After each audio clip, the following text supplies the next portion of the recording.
भारत, एक अद्भुत भूमि जहां धर्म और संस्कृति की गहराइयां हैं। इस देश को जो कभी सोने की चिड़िया कहलाता था, विदेशी शक्तियों ने टुकड़ों में बांट दिया।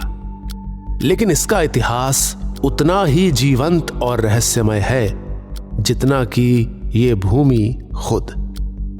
और इसी इतिहास के पन्नों से हमारी कहानी निकलती है। वो समय था लगभग 500 साल से भी पहले का, जब विदेशी आक्रमणकारियों की नजरें इस धरती पर थीं। हर कोई चाहता था इस भूमि पर अपना राज कायम करना। उसी दौरान राजपूताना, जिसकी गरिमा और शक्ति का सूर्य भी अस्त हो रहा था। तभी काल और नियति के आशीर्वाद से एक अवतार ने जन्म लिया, महाराणा प्रताप। उनका जन्म एक राजसी परिवार में हुआ, जहां वीरता और धर्म के प्रति समर्पण की कहानियां उनके कानों में गूंजती थीं। महाराणा प्रताप का बचपन वीरों के संग्राम में बीता, जहां उन्होंने शौर्य और युद्ध कला का ज्ञान प्राप्त किया। एक दिन छोटे में प्रताप अपने पिता महाराणा उदय सिंह के साथ एक सुनसान जंगल में घूम रहे थे और खुशी से उन्होंने कहा, पिताजी, ये जंगल कितना विशाल है। इसके हर कोने में इतिहास और वीरता की गाथाएं छुपी होंगी ना? हाँ प्रताप, ये हमारी धरती है, हमारा राजपूताना। इस धरती ने कई वीरों को जन्म दिया है। मैं भी एक दिन उन वीरों की तरह बनना चाहता हूँ पिताजी। प्रताप को तभी अचानक एक हिरण दिखाई देता है और वो अपना धनुष निकालने वाला होता है, लेकिन उसके पिता उसे रोकते हैं। प्रताप, ये जानवर भी हमारे जंगल का अभिन्न हिस्सा हैं। हमें उनका भी सम्मान करना चाहिए। हाँ पिताजी, एक सच्चा राजपूत केवल अपने दुश्मनों से लड़ता है, निर्दोषों से नहीं। इस पल में युवा प्रताप ने अपने पिता से जीवन का एक महत्वपूर्ण पाठ सीखा और वक्त के साथ वो लड़का एक वीर योद्धा ही नहीं, बल्कि एक संवेदनशील इंसान भी बना। पर इस योद्धा की शक्तियों की, वीरता और सहनशीलता की सबसे बड़ी परीक्षा थी हल्दी घाटी का युद्ध। वर्ष है 1576। राजपूताना की धरती पर महाराणा प्रताप और उनकी छोटी परंतु वीर सेना अकबर के महान बल से सामना करने को तैयार है। हल्दी घाटी की लाल मिट्टी आज इस ऐतिहासिक संघर्ष की साक्षी बनेगी। वीरों, आज का दिन हमारे इतिहास का सबसे महत्वपूर्ण दिन होगा। हमारी भूमि, हमारी संस्कृति और हमारी आजादी के लिए ये युद्ध निर्णायक होगा। महाराज, हमारे योद्धा प्रत्येक चुनौती के लिए तैयार हैं। हमारी तलवारें और भाले शत्रु के खून के लिए तरस रहे हैं। महाराणा प्रताप मुस्कुराए और अपने घोड़े चेतक की ओर बढ़े। चेतक ने भी अपने स्वामी की ओर प्रेम पूर्वक देखा। महाराणा प्रताप चेतक को सहलाते हुए कहते हैं, चेतक, आज हमें तुम्हारी तेज और साहस की आवश्यकता होगी। दुर्ग के बाहर सैनिक व्यूह रचना में व्यस्त थे। महाराणा प्रताप ने अपने सेनापति को बुलाया। इस युद्ध की रणनीति हमारे लिए जीत की कुंजी होगी। हमें शत्रु की हर चाल का मुकाबला करना होगा। जी महाराज, हमने हल्दी घाटी की प्रत्येक घाटी और पर्वत का अध्ययन किया है। हमारी सेना हर संभावित परिस्थिति के लिए तैयार है। हमारी योजना मुगलों को चौंका देगी। हमें उनकी सेना को विभाजित करना होगा। दूर किसी गांव में मुगलों के गुप्तचरों ने महाराणा प्रताप की गतिविधियों की जानकारी उन्हें दे दी थी। युद्ध की तैयारी पूर्ण हो चुकी थी। महाराणा प्रताप और उनकी सेना युद्ध के लिए तैयार थे, गुप्तचर की बात से अनजान। वीरों, ये युद्ध केवल हमारे राज्य का नहीं, बल्कि हमारी संस्कृति और गौरव का है। हमें अपनी ताकत और साहस से शत्रु को पराजित करना है। सेना ने एक स्वर में उत्तर दिया, जय मेवाड़। लेकिन दूर क्षितिज पर कुछ असामान्य नजर आ रहा था। धूल का एक बवंडर उठ रहा था। क्या ये मुगल सेना का आगमन था? क्या महाराणा प्रताप की रणनीति कामयाब होगी?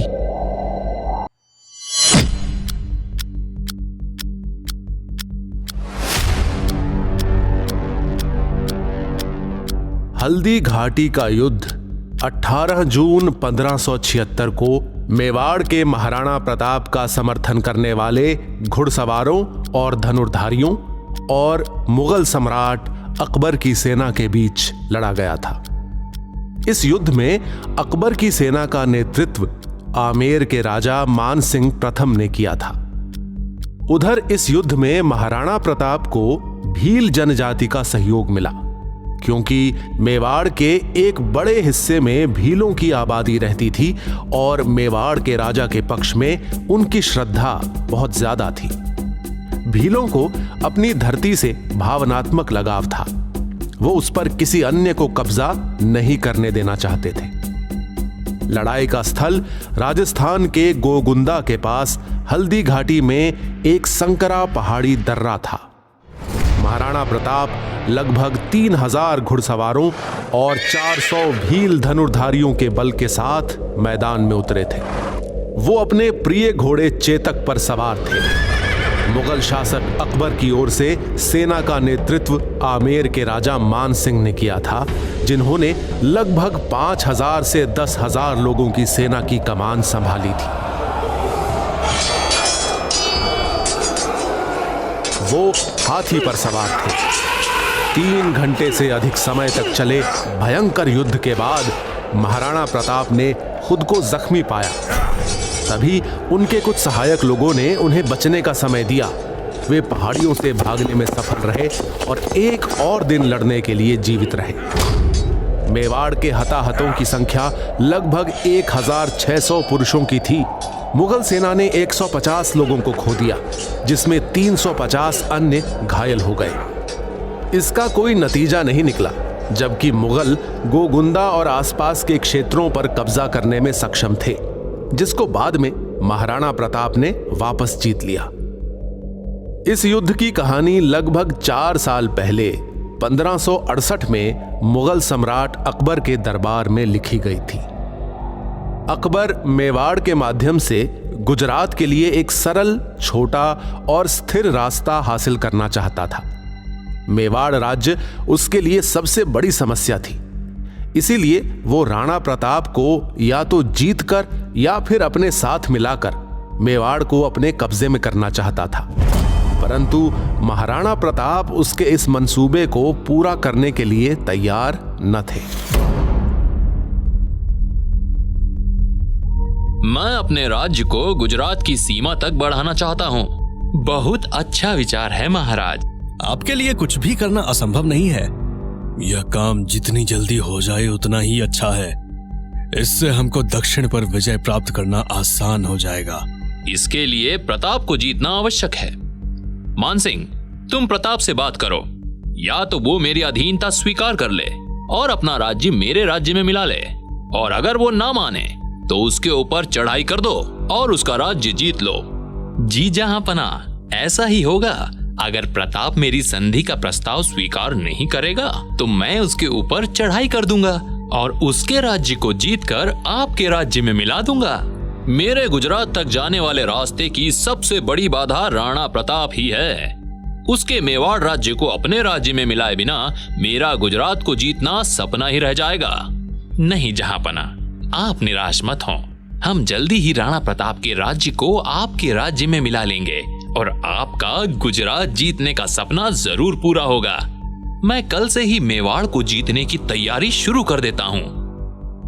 महाराणा प्रताप को झुकाने की सभी कोशिशें नाकामयाब होने के बाद अकबर ने आमेर के महाराजा भगवान दास के भतीजे कुंवर मान सिंह को उदयपुर और डूंगरपुर के राजाओं को अपने अधीन करने के लिए एक विशाल सेना के साथ भेजा। डूंगरपुर राज्य मान सिंह की विशाल सेना के सामने ज्यादा देर तक नहीं टिक पाया। इसके बाद मान सिंह महाराणा प्रताप को अपने बस में करने के लिए उदयपुर पहुंचा। मान सिंह ने महाराणा प्रताप को अकबर की अधीनता स्वीकार करने का प्रस्ताव दिया और अकबर के राज में अपना राज्य मिला लेने के लिए कहा। लेकिन महाराणा प्रताप ने विरोध किया और युद्ध करने की घोषणा की। जब मानसिंह महाराणा प्रताप से मिलने के लिए मेवाड़ गया तो महाराणा प्रताप ने स्वागत के पश्चात भोजन के लिए प्रस्ताव रखा, जिसे मानसिंह ने स्वीकार कर लिया। परंतु भोजन करने के समय महाराणा प्रताप मानसिंह के साथ भोजन करने के लिए नहीं बैठे। यह देखकर मानसिंह को अपना अपमान महसूस हुआ। भोजन करने के समय मानसिंह पूछते हैं, राणा प्रताप भोजन करने के लिए हमारे साथ क्यों नहीं बैठे हैं? राणा साहब, आप भोजन करिए। पिताजी के सर में दर्द है, जिस कारण से वह आपके साथ भोजन करने के लिए उपस्थित नहीं हो सकेंगे। मैं सब समझता हूँ। प्रताप को हमारे साथ भोजन करने में अपमान महसूस होता होगा, इसीलिए वो हमारे साथ भोजन करने के लिए उपस्थित नहीं हो रहा है। मैं अपने इस अपमान का बदला लेकर रहूंगा। मैं प्रताप के लिए संधि प्रस्ताव लेकर आया था, परंतु उसने मेरा अपमान किया है। प्रताप से कह देना कि अब मेरी मुलाकात युद्ध के मैदान में ही होगी। इसके बाद मानसिंह उदयपुर से वापस लौट गया। मानसिंह के खाली हाथ वापस आने पर अकबर को बहुत क्रोध आया, इसलिए उसने एक विशाल मुगल सेना को मानसिंह और आसिफ खां के साथ मेवाड़ पर फतह पाने के लिए भेजा। 18 जून 1576 को हल्दी घाटी के मैदान में मुगलों की विशाल सेना और बहादुर मेवाड़ की सेना के बीच में एक भयंकर युद्ध शुरू हुआ। मुगलों की सेना की संख्या लगभग 85,000 के करीब बताई जाती है, जबकि मेवाड़ के सैनिकों की संख्या महज 20,000 के आसपास थी। लेकिन ऐसा होते हुए भी महाराणा प्रताप ने वीरता से युद्ध किया और कई मुगल सैनिकों को मौत के घाट उतार दिया। मानसिंह ने कभी नहीं सोचा होगा कि वो इतनी विशाल सेना के साथ राणा प्रताप से हार जाएगा। परंतु राणा प्रताप के चेतक ने हाथी पर बैठे मानसिंह के ऊपर इतनी जोर से छलांग लगाई कि मानसिंह को राणा प्रताप से जान बचाने के लिए हाथी के हौदे के ऊपर से ही दूसरी तरफ छलांग लगानी पड़ी। इस हमले में मानसिंह बाल बाल बच गए। तभी पीछे से दूसरे सैनिक ने राणा प्रताप के ऊपर हमला कर दिया और वो मानसिंह की जान बचाकर सुरक्षित निकाल ले जाने में सफल रहा। महाराणा प्रताप द्वारा मानसिंह के ऊपर इसी हमले में जहां एक तरफ मानसिंह बाल बाल बचे, वहीं दूसरी तरफ मानसिंह के महावत ने हाथी को चेतक के ऊपर हमला करने के लिए संकेत किया। महावत के संकेत से हाथी ने महाराणा प्रताप के ऊपर हमला किया, लेकिन हाथी के हमले को महाराणा प्रताप के घोड़े चेतक ने निष्फल कर दिया। इस बचाव में चेतक को कुछ चोट भी आई। चेतक की फुर्ती से जो मुगल सैनिक महाराणा प्रताप को घेरने के लिए आगे आए थे, वो सब घायल हो गए और महाराणा प्रताप सकुशल बच गए। जब लड़ते लड़ते महाराणा प्रताप युद्ध में घायल हो गए, तब एक सरदार झाला बीदा ने महाराणा प्रताप को बचाने के लिए उनका मुकुट अपने सिर पर धारण कर लिया। मुगल सैनिकों को ये लगा कि यही महाराणा प्रताप है और मुगल सैनिक सरदार झाला बीदा के साथ युद्ध में उलझ गए। इस अवसर का लाभ उठाकर महाराणा प्रताप बच निकले, लेकिन झाला सरदार बीदा मुगलों के साथ युद्ध करते करते वीर गति को प्राप्त हो गए। तो मुगल सेना ने विजय का जश्न मनाना शुरू कर दिया और ये खबर फैल गई कि महाराणा प्रताप युद्ध में मारे गए। जब मानसिंह को यह पता चला तो वो महाराणा प्रताप के मृत शरीर को देखने के लिए पहुंचा, तो उसने देखा कि ये महाराणा प्रताप नहीं कोई और है। तब उसकी निराशा बहुत बढ़ गई, क्योंकि उसने अकबर को यह वादा किया था कि वो महाराणा प्रताप को बंदी बनाकर लाएगा, लेकिन वो ऐसा न कर सका। महाराणा प्रताप मुगल सेना के हाथ नहीं आए, तो इस बात को सुनकर अकबर बहुत अधिक क्रोधित हो गया।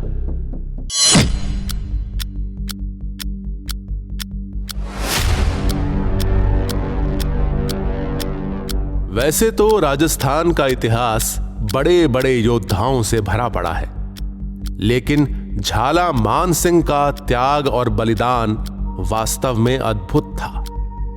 उनकी स्वामी भक्ति और वीरता ने उनको इतिहास में अमर कर दिया।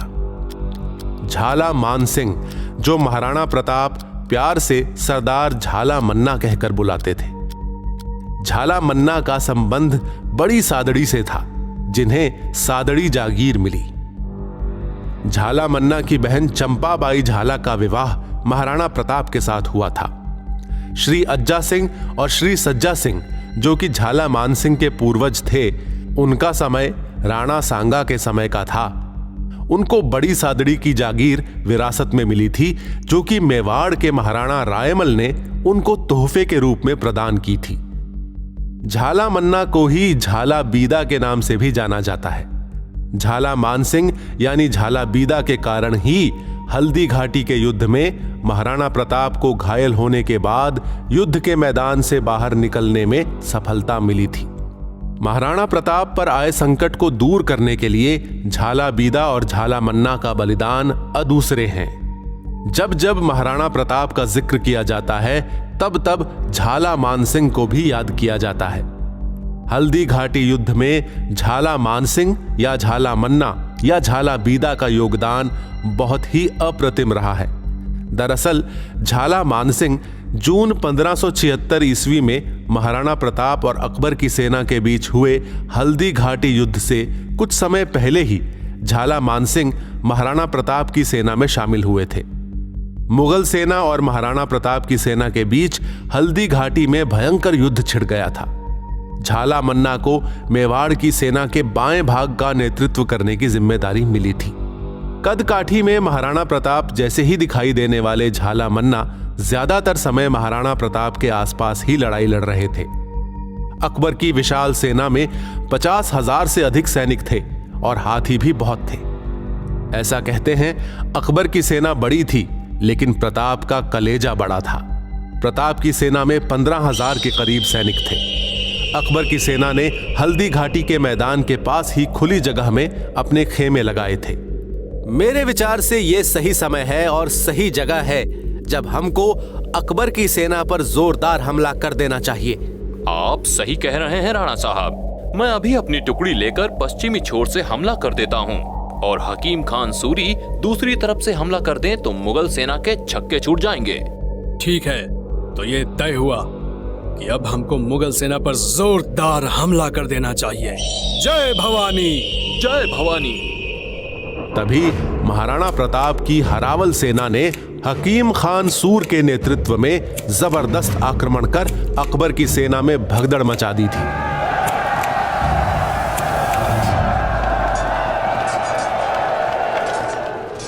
अकबर की विशाल सेना घबराकर लगभग 5 किलोमीटर पीछे हट गई, जहां खुले मैदान में रक्त तलाई नामक स्थान पर महाराणा प्रताप और अकबर की सेना के बीच में 5 घंटे तक भीषण युद्ध हुआ। इतना भीषण युद्ध हुआ कि भयंकर रक्तपात से यह मैदान पूरा लाल हो गया था। इसीलिए इस स्थान का नाम रक्त तलाई पड़ा। हाथियों की संख्या कम होने के कारण महाराणा प्रताप ने चेतक यानी महाराणा प्रताप के घोड़े को हाथी का मुखौटा पहना दिया, ताकि अकबर की सेना में शामिल हाथी भ्रमित हो जाए। महाराणा प्रताप सिंह की मेवाड़ी सेना में एकमात्र मुसलमान सरदार हकीम खान सूरी था, जिसके नेतृत्व में मेवाड़ की सेना ने मुगल सेना पर जोरदार धावा बोल दिया। भयंकर आक्रमण को देखकर मुगल सेना घबराकर युद्ध भूमि से पीछे हट गई, लेकिन महाराणा प्रताप की सेना ने मुगल सेना का पीछा किया। अकबर की सेना के सेनापति जयपुर के राजा मान सिंह थे। ठहरो कायरों, कहां भागे जा रहे हो? मान सिंह, अगर तूने छत्राणी का दूध पिया है तो मैदान छोड़कर भाग मत। ऐसा कहकर महाराणा प्रताप मान सिंह के हाथी पर जा चढ़ा और अपने भाले का जोरदार प्रहार मान सिंह के ऊपर किया। लेकिन मान सिंह हाथी के हौदे से नीचे कूद गया तो बच गया, लेकिन भाले के वार से महावत मारा गया। तभी मान सिंह के हाथी की सूंड में बंधी तलवार के टकराने से महाराणा प्रताप के प्रिय घोड़े चेतक की टांग कट गई। जब महाराणा प्रताप का सबसे प्रिय घोड़ा चेतक घायल हो गया तो मुगल सेना ने उनको चारों तरफ से घेर लिया। घेर लो, बचकर न जाने पाए। हाँ हाँ, घेर लो। पीछे से और सैनिकों ने ललकारा तो बहुत से सैनिक महाराणा प्रताप को घेरने के लिए आगे आए। ये सब जब झाला मन्ना ने देखा तब वो महाराणा प्रताप की तरफ युद्ध करते हुए उनके पास पहुंच गए।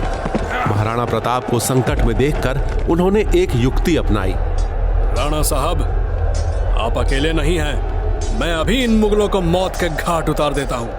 आपका चेतक घायल हो गया है, आप यहाँ से निकल जाओ, मैं इन सबको रोकता हूँ। नहीं मन्ना, मैं युद्ध का मैदान नहीं छोड़ सकता, चाहे कुछ भी हो जाए। मेरी बात मान लो राणा जी, मैं अकेले इन मुगलों को मौत के घाट उतार दूंगा। नहीं मन्ना सरदार, मैं तुमको खतरे में छोड़कर नहीं जा सकता हूँ। महाराणा, मेरी बात समझो। अगर आज रण में महाराणा को कुछ हो गया तो मेवाड़ मुगलों का गुलाम हो जाएगा, और अगर इस रण में एक झाला मारा जाता है और महाराणा सकुशल रह जाता है तो महाराणा प्रताप मुझ जैसे अनेकों झाला पैदा कर सकता है। इसलिए महाराणा, समय की नजाकत को समझते हुए आप मैदान से निकल जाओ, मैं इन सबको रोकता हूँ। झाला, तुम पर हमें गर्व है। मेरा मन तो नहीं करता है, फिर भी मेवाड़ की रक्षा के लिए मैं तुम्हारी बात मानकर जा रहा हूँ। जीवित रहे तो फिर मिलेंगे। जय भवानी। जय भवानी, जय मेवाड़। इसके बाद सादड़ी सरदार झाला मानसिंह यानी मन्ना ने राज तिलक और महाराणा प्रताप का मुकुट और छत्र जबरन धारण कर लिया। इसके बाद उन्होंने महाराणा प्रताप को युद्ध की स्थिति से अवगत कराया और कहा कि हमने मुगलों की कमर तोड़ दी है, लेकिन वो संख्या में अधिक है, इसलिए संभवतः वो आपको हानि पहुंचा सकते हैं।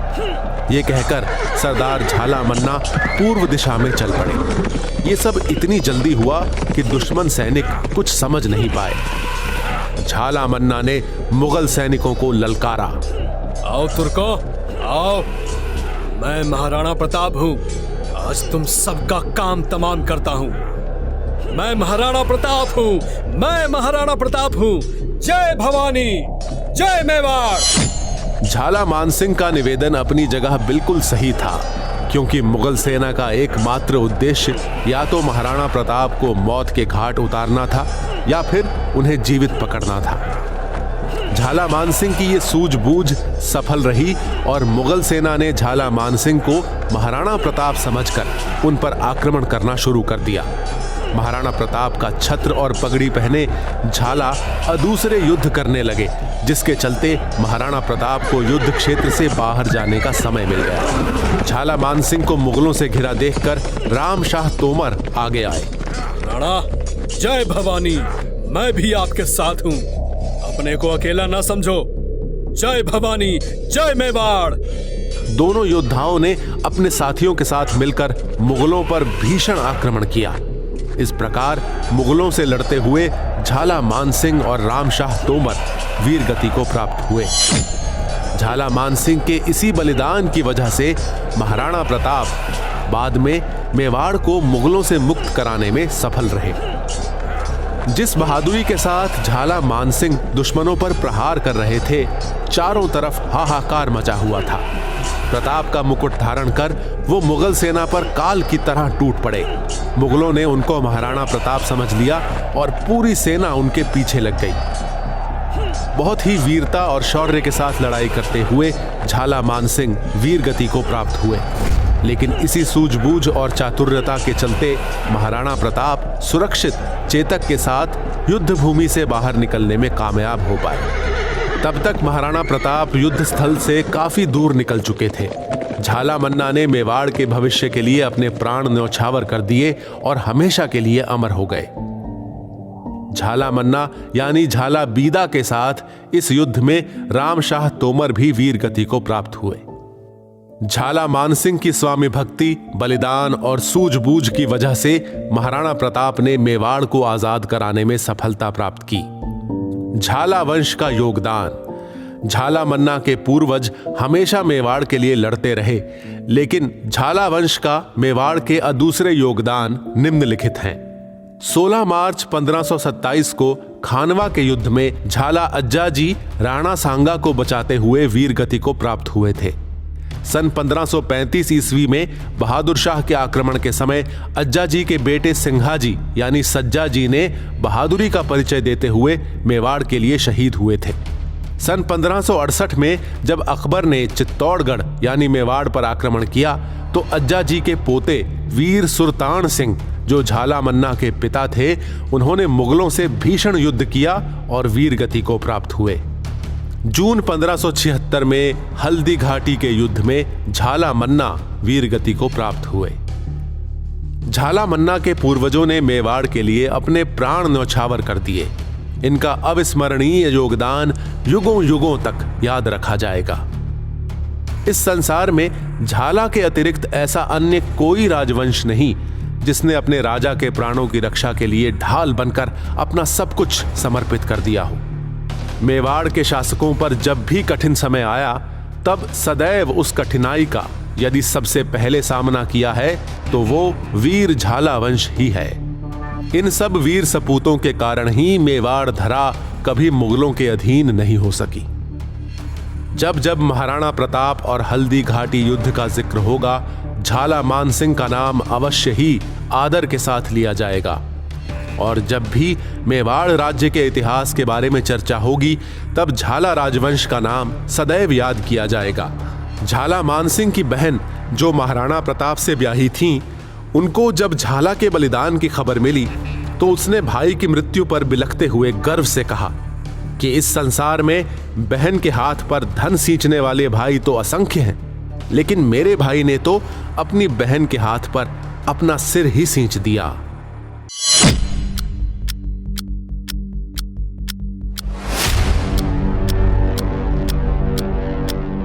चेतक राजस्थान में मेवाड़ के राजा महाराणा प्रताप का घोड़ा था। महाराणा प्रताप का चेतक घोड़ा किसी परिचय का मोहताज नहीं है। चेतक की वीरता की कहानी आज भी पूरे विश्व में सुनाई जाती है, जो हवा की गति से शत्रुओं पर प्रहार करता और अपनी तेज बुद्धि का परिचय देता था। महाराणा प्रताप जो सोचते, चेतक उससे पहले उनकी सोच को पूरा कर देता था।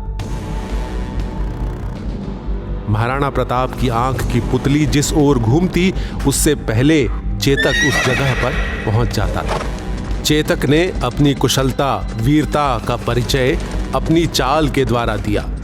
वो युद्ध के समय भयानक भालों, तलवारों के बीच निडर होकर नहरों, नालों आदि को पार करता हुआ सरपट दौड़ जाता था। सर, चेतक घोड़े की क्या क्या खासियतें थीं? चेतक का वर्णन इस प्रकार किया गया है कि चेतक को सर्वोत्कृष्ट मारवाड़ी घोड़ा माना जाता था। उसका लंबा चेहरा, चमकीली आंखें, मोर के आकार की लंबी गर्दन और कान मुड़े हुए थे और ऊपर से एक दूसरे को छूते थे। उसका कोट नीले रंग का था, जिसके कारण उसे राजस्थान के मेवाड़ में नीला घोड़ा के नाम से प्रसिद्धि मिली। इसलिए महाराणा प्रताप को मेवाड़ में नीले घोड़े का सवार कहा जाता था। वो आसानी से 10 फीट की ऊंचाई तक की दीवार को फांद जाता था। सर, चेतक कोई विदेशी नस्ल का घोड़ा था या देसी घोड़ा था? सुरेश, चेतक एक देसी मारवाड़ी घोड़ा था। वो बहुत ही फुर्तीला और साहसी घोड़ा था। चेतक इतना निडर और निर्भीक घोड़ा था कि वो अपने शत्रुओं के किले को आसानी से भेद कर वापस आ जाता था। जब महाराणा प्रताप चेतक पर सवार होते थे तो युद्ध भूमि में शत्रु भी भागने पर विवश हो जाते थे। इसलिए कहा जाता है कि चेतक की तरह आज तक कोई घोड़ा नहीं हुआ है। चेतक अपने मालिक की तरह ही बहुत आक्रामक घोड़ा था और केवल महाराणा ही उसे नियंत्रित करने में सक्षम थे। चेतक के प्रति महाराणा के प्रेम का बदला उन्हें भी मिला। सर, चेतक की ऊंचाई और वजन कितना होगा? और चेतक की गति यानी उसके दौड़ने की स्पीड कितनी थी? सुरेश, चेतक की ऊंचाई 14.2 से 15.2 हाथ के बीच थी और वो सामान्य घोड़े के बराबर वजन का घोड़ा था। चेतक की गति सामान्य घोड़ों की तुलना में कहीं अधिक थी और वो इतना फुर्तीला था कि सवार के इशारा करते ही किसी भी दिशा में मुड़ जाता था। महाराणा प्रताप चेतक को अपने इशारों से ही चलाते थे। दोनों के बीच में भावात्मक लगाव था। महाराणा प्रताप ने चेतक के लिए कभी भी कोड़े यानी चाबुक का इस्तेमाल नहीं किया। सर, चेतक घोड़ा महाराणा प्रताप को कैसे मिला? क्या उनको किसी ने गिफ्ट में दिया था या उन्होंने खरीदा था? नहीं सुरेश, चेतक घोड़ा किसी ने उपहार में नहीं दिया था, बल्कि इसे महाराणा प्रताप ने 2 अन्य सहोदर घोड़ों नाटक और अटक के साथ खरीदा था। जबकि नाटक को महाराणा प्रताप ने अपने भाई शक्ति सिंह को उपहार में दे दिया था और अटक अपनी चोट के कारण एक पशुशाला में स्वास्थ्य लाभ कर रहा था। वास्तव में चेतक काफी उत्तेजित और फुर्तीला था और वो खुद अपने मालिक को ढूंढ लेता था। चेतक ने महाराणा प्रताप को ही अपने स्वामी के रूप में चुना था। कहा जाता है कि महाराणा प्रताप और चेतक के बीच एक गहरा संबंध था। वास्तव में यदि देखा जाए तो महाराणा प्रताप भी चेतक को बहुत चाहते थे। वो केवल ईमानदार और फुर्तीला ही नहीं बल्कि निडर और शक्तिशाली भी था। सर, चेतक कैसे घायल हो गया? हल्दी घाटी के युद्ध में मान सिंह के साथ युद्ध के दौरान राणा प्रताप के घोड़े चेतक का एक पैर मुगल सेना के एक हाथी के दांत से कट गया। इससे चेतक बुरी तरह घायल हो गया। हुआ ये कि जब चेतक अपने हाथी के मुखौटे के साथ असाधारण रूप से विशाल हाथी के ऊपर कूदा तो उसने अपने खुरों को हाथी की सूंड पर चिपका दिया ताकि महाराणा प्रताप अपने प्रतिद्वंदी मान सिंह पर सटीक निशाना लगा सके। हालांकि मान सिंह को मारने के लिए जब महाराणा प्रताप ने भाला फेंका, उसी समय मान सिंह हाथी के हौदे से नीचे कूद गया और भाला महावत को जा लगा, जिससे महावत नीचे जा गिरा और मर गया। ये हमला इतनी फुर्ती से हुआ कि कोई कुछ समझ नहीं पाया। इसी अफरा तफरी के दौरान हाथी के तेज दांत ने चेतक घोड़े का एक पैर फाड़ दिया। हालांकि वो बुरी तरह से अपंग था, फिर भी उसने अपने साहस को महाराणा प्रताप के बराबर बढ़ाया और फिर भी 3 पैरों से तब तक लड़ता रहा जब तक कि उसकी मृत्यु नहीं हो गई। जब चेतक घायल हो गया और महाराणा प्रताप शत्रु सेना से घिर गए, तब महाराणा प्रताप के साले झाला मान सिंह यानी मन्ना ने महाराणा प्रताप को सकुशल युद्ध क्षेत्र से बाहर निकलने में मदद की। जब महाराणा प्रताप युद्ध के मैदान से बाहर जा रहे थे तो मुगल सेना के 2-4 सैनिक उनके पीछे लग गए। चेतक ने घायल होने के बावजूद भी 3 पैरों पर दौड़कर महाराणा प्रताप को युद्ध क्षेत्र से 5 किलोमीटर दूर सुरक्षित जगह ले गया। इस स्थिति में महाराणा प्रताप भी जख्मी हो गए थे और पीछे से शत्रु सैनिक उनका पीछा कर रहे थे। रक्त तलाई से हल्दी घाटी पार करके वलीचा गांव के आगे एक 25 फीट चौड़ा गहरा नाला पड़ गया। उधर पीछे से शत्रु सैनिक उनके पीछे लगे थे। महाराणा और चेतक दोनों घायल थे। नाला पार करना बहुत जरूरी था। महाराणा प्रताप ने चेतक के ऊपर विश्वास करके नाला पार करने का इशारा किया। चेतक भी एक स्वामी भक्त घोड़ा था जो मुश्किल के समय अपने स्वामी की जान जोखिम में नहीं डालना चाहता होगा। तो घायल चेतक ने भी 3 टांगों के दम पर ऐसी छलांग लगाई कि नाला पार हो गया। इसके बाद वे पीछा करने वाले मुगल सैनिक नाला पार करने की हिम्मत नहीं जुटा सके और वहीं से वापस लौट गए। लेकिन शक्ति सिंह ने जब घायल चेतक और महाराणा प्रताप का पीछा करते हुए सैनिकों को देखा तो वो भी युद्ध के मैदान को छोड़कर उनके पीछे लग गए और उसी नाले के पास शक्ति सिंह ने उन सैनिकों का काम तमाम कर दिया। उसके बाद शक्ति सिंह ने एक आवाज लगाई, हो नीला घोड़ा असवार हो। दरअसल ये शक्ति सिंह का महाराणा प्रताप को संकेत था।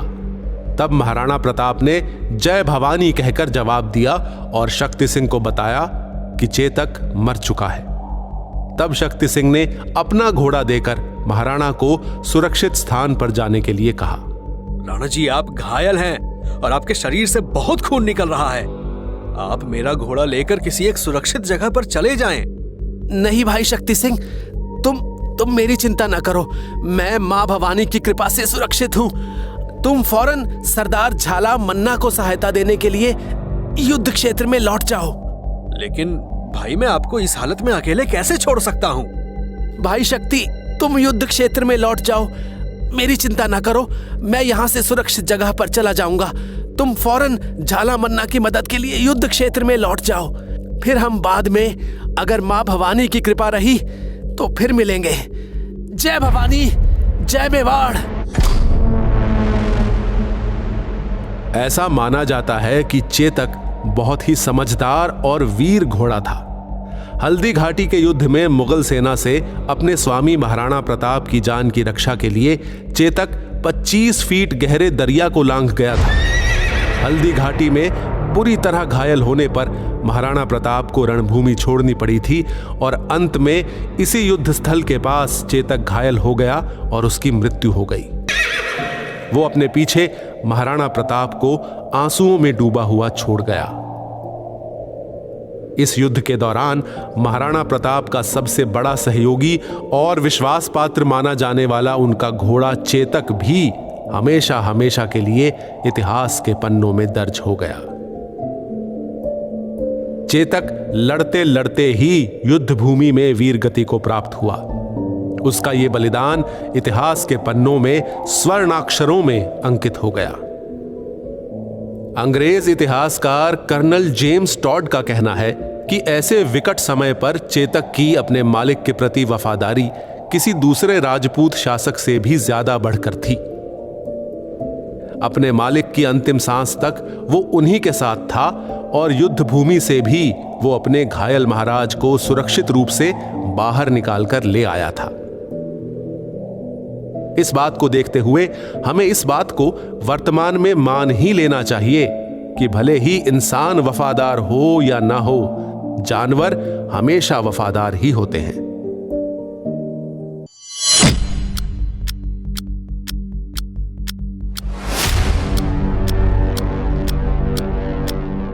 आज भी हमारे यहां कोई व्यक्ति समाज कल्याण या धर्म के किसी विषय पर जब दान देता है तो उसे भामाशाह के नाम की संज्ञा दी जाती है। भामाशाह आजकल के समय दानदाताओं का पर्याय बन चुके हैं। भामाशाह कौन थे, उनका इतिहास क्या था? आज हम महान देशभक्त और स्वतंत्रता प्रेमी महाराणा प्रताप के परम सहयोगी दानवीर भामाशाह के जीवन और उनके संघर्ष के बारे में बात करेंगे। सर, भामाशाह के जीवन से संबंधित उन पहलुओं पर प्रकाश डालने की कृपा करें जो सामान्य रूप से इतिहास में नहीं बताए गए हैं। हाँ, मैं भामाशाह के जीवन से संबंधित उन पहलुओं को भी आप लोगों के सामने रखने का प्रयास करूंगा जिनको इतिहास में दबा दिया गया था या फिर बहुत महत्व नहीं दिया गया था। भामाशाह का जन्म 28 जून 1547 ईस्वी में हुआ था। महाराणा प्रताप के आर्थिक रूप से मुख्य सहयोगी होने के कारण भामाशाह का नाम न केवल मेवाड़ में बल्कि पूरे राजस्थान में आज भी बड़ी श्रद्धा और आदर के साथ लिया जाता है। भामाशाह ने महाराणा प्रताप की आर्थिक मदद तो की ही थी, साथ ही साथ उन्होंने कई युद्धों में भी महाराणा प्रताप के साथ भाग लिया था। भामाशाह का इतिहास देखा जाए तो उन्होंने तन मन से मातृभूमि की सेवा की थी और इसके साथ ही जब आक्रांताओं से लड़ने के लिए मेवाड़ राज्य को धन की जरूरत पड़ी तो उन्होंने अपने सभी संसाधन महाराणा प्रताप को सौंपते हुए इतिहास में अपना नाम अमर कर लिया। राजस्थान के प्रसिद्ध माउंट आबू के ऊपर स्थित देलवाड़ा में जैन मंदिर का निर्माण भी भामाशाह और उनके भाई ताराचंद द्वारा आबू पर्वत पर करवाया गया था। भामाशाह के पिता भारमल को मेवाड़ के सम्राट महाराणा सांगा ने अलवर से बुलाया था। जब भारमल मेवाड़ पहुंचे तो उन्हें महाराणा सांगा ने उनके बेटे विक्रमादित्य की सुरक्षार्थ रणथंबोर भेज दिया और वहां का किलेदार बना दिया। भामाशाह का जन्म मेवाड़ में ही हुआ था और वो बचपन से ही महाराणा प्रताप के मित्र बन गए थे। भामाशाह को मेवाड़ की धरती से विशेष प्रेम था। भामाशाह का इतिहास में नाम उनकी दानवीरता और वीरता दोनों के लिए लिया जाता है। भामाशाह उदयपुर में रहते थे, जहाँ के मोती बाजार के पास उनकी हवेली थी। जावर माता के मंदिर का निर्माण भामाशाह ने करवाया था। हल्दी घाटी युद्ध में भामाशाह ने भी भाग लिया। भामाशाह महाराणा प्रताप के हरावल दस्ते में शामिल थे। भामाशाह के साथ साथ उनके भाई ताराचंद ने भी हल्दी घाटी के युद्ध में मुगल सेना से लोहा लिया था। हल्दी घाटी के युद्ध के पश्चात लगभग 12 वर्षों तक मुगल सेना और महाराणा प्रताप की सेना के बीच युद्ध चलता रहा। 12 वर्षों तक अनवरत चले छिटपुट युद्धों में भामाशाह ने महाराणा प्रताप का बहुत साथ दिया था और यदि कहा जाए कि भामाशाह के आर्थिक सहयोग की वजह से ही महाराणा प्रताप विशाल मुगल सेना का सामना करने में सक्षम और सफल हुए तो इसमें कुछ भी गलत नहीं होगा। भामाशाह का अद्भुत योगदान देखकर ही महाराणा प्रताप ने उन्हें राम महासारणी के स्थान पर प्रधानमंत्री नियुक्त किया। महाराणा प्रताप द्वारा भामाशाह को दिया गया ये एक बहुत बड़ा सम्मान था। हल्दी घाटी का युद्ध बहुत ही भीषण और विनाशक था। इस युद्ध में हजारों मेवाड़ी सैनिकों के साथ साथ मुगल सेना को भी भारी जन और धन की हानि हुई थी। लेकिन ये युद्ध अनिर्णीत रहा, यानी ये तय नहीं हो पाया कि जीत किसकी हुई। इस युद्ध में न तो अकबर जीता और ना ही महाराणा प्रताप हारे। लेकिन कुछ ऐसे प्रमाण मौजूद हैं जो इस युद्ध में महाराणा प्रताप की जीत को बयान करते हैं। हल्दी घाटी युद्ध के बाद महाराणा प्रताप के पास लड़ाई लड़ने के लिए न ही पर्याप्त संसाधन थे और ना ही उनके पास सैनिक बचे थे। सैनिकों की संख्या बहुत कम हो गई थी और जो सैनिक बच गए थे उनके पास अच्छे हथियार भी नहीं थे और ना ही उनके खाने पीने के लिए पर्याप्त धन बचा था। इस चिंता में महाराणा प्रताप बहुत दुखी हो रहे थे। जब वो हताश और निराश होकर जंगलों में इधर उधर भटक रहे थे, तभी वहां पर भामा शाह प्रथा भील के साथ पहुंचते हैं। प्रथा भील के दादा परदादा मेवाड़ राज्य के संसाधनों और खजानों की रक्षा किया करते थे। प्रथा भील से मिलकर महाराणा प्रताप को बहुत खुशी हुई और उन्होंने उसे गले लगा लिया। आज हमारे पास मेवाड़ की रक्षा के लिए न ही सेना बची है और न ही सैनिकों के भोजन के लिए जरूरी धन। अब कैसे मेवाड़ की रक्षा होगी? हे माँ भवानी, आप ही देखिए, अब मेवाड़ आपकी कृपा और दया का आकांक्षी है। जय भवानी हो, नीला घोड़ा असवार हो। जय भवानी। अहो भामा शाह, आप यहाँ कैसे आ पहुंचे? सब माँ भवानी की कृपा है, उन्होंने ही मुझे प्रेरणा दी। मैं हल्दी घाटी के मैदान से ही अपने महाराणा को खोज रहा था। फिर शक्ति सिंह ने मुझे आपके बारे में जब बताया तो मैंने अनुमान लगाया कि आप अवश्य ही इधर के जंगलों में मिल जाएंगे। ये देखो मेरे साथ कौन है, ये आपके प्रिय प्रथा भील हैं। इन्होंने ही आप तक पहुंचने में मेरी बहुत सहायता की है, तभी मैं आप तक पहुंचने में सफल हुआ हूँ। अहो प्रथा, मेरे भाई, मेरे मित्र, मेरे बचपन के साथी, आओ मेरे गले से लग जाओ। जय भवानी, जय मेवाड़, जय महाराणा। मैं आपके दर्शन पाकर कितना खुश हूँ, मैं आपको बता नहीं सकता। आप लोग कैसे हैं और मेरा मेवाड़ का क्या समाचार है? अमर सिंह, रानी सा और शक्ति सिंह सब कैसे हैं? और सबसे पहले मेरे मन्ना का हाल बताओ। महाराणा मन्ना ने तो मेवाड़ पर अपनी जान न्यौछावर कर दिया। तमाम तुर्कों की सेना के सैनिकों को मारते काटते वह वीर गति को प्राप्त हुए। मुगल सेना ने उनको और राम शाह को घेर लिया था।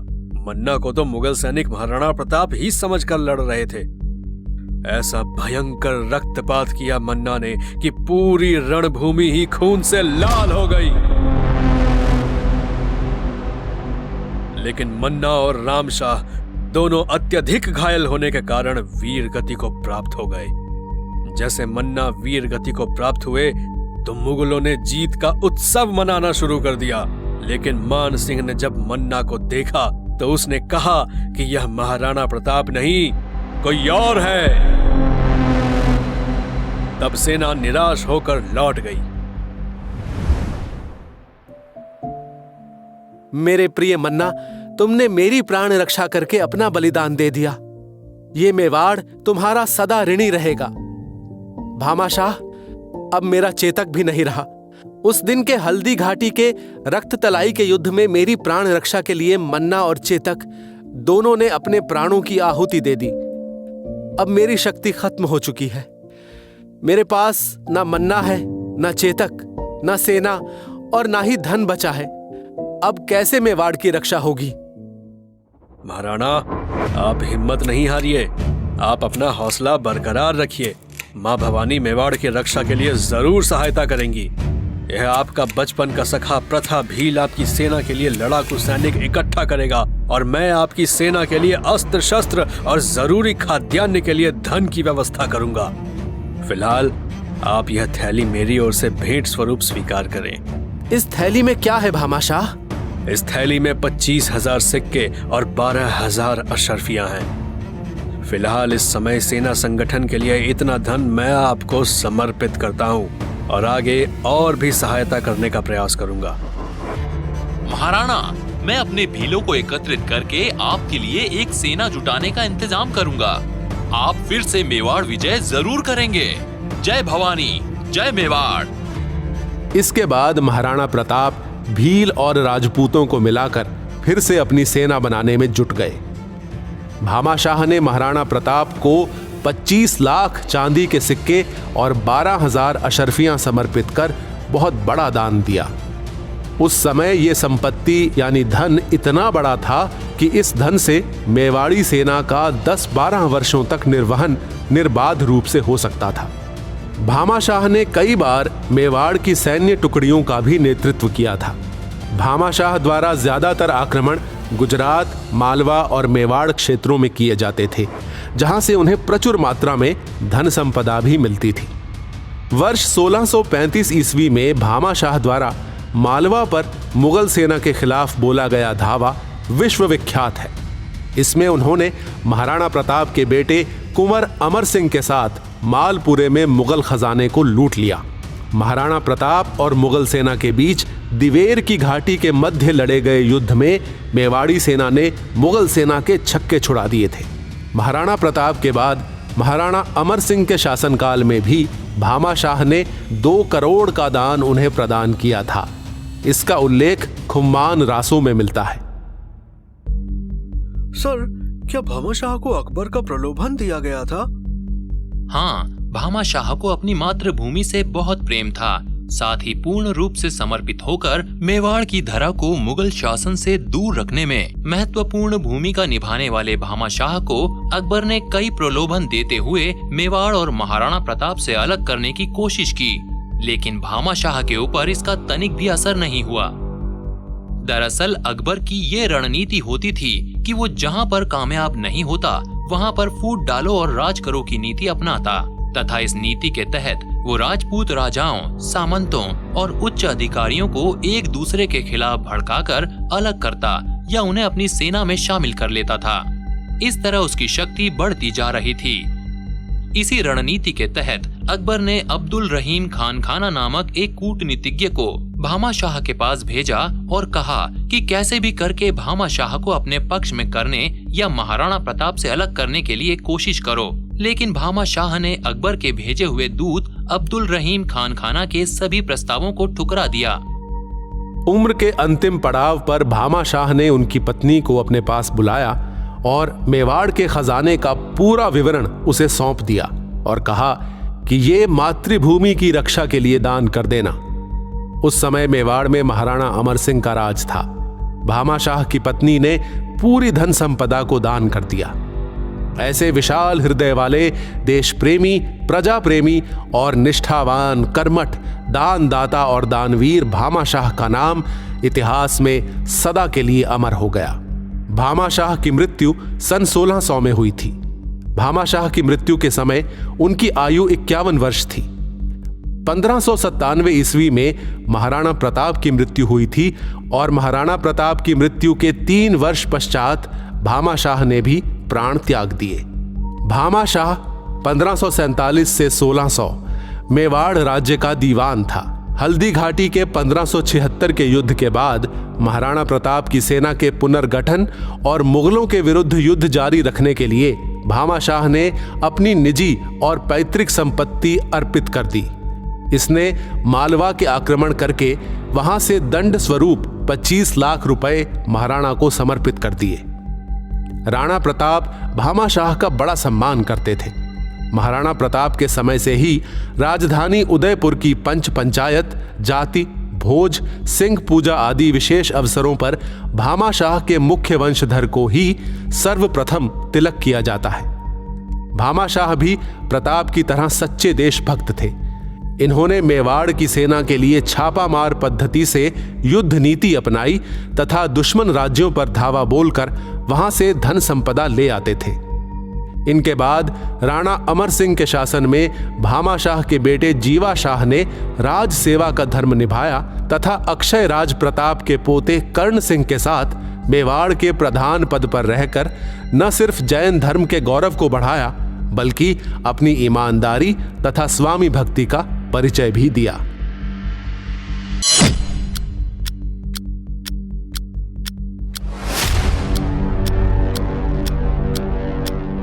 मेवाड़ के राजा महाराणा प्रताप को हर कोई जानता है और आज भी राजस्थान में उनकी वीरता की कथाएं सुनाई जाती हैं। आज भी राजस्थान की वीर भूमि पर बच्चा बच्चा उनके शौर्य और साहस को सुनकर उत्साहित होता है और गौरव का अनुभव करता है।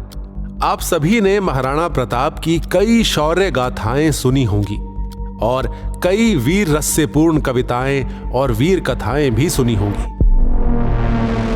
आज हम उनके जीवन के उन दृश्यों को आपके सामने रखने का प्रयास करेंगे जिनके बारे में इतिहास में ज्यादा नहीं पढ़ने को मिलता है। इन दृश्यों में सबसे मुख्य है जब महाराणा प्रताप सिंह को हरे घास की रोटी खानी पड़ी।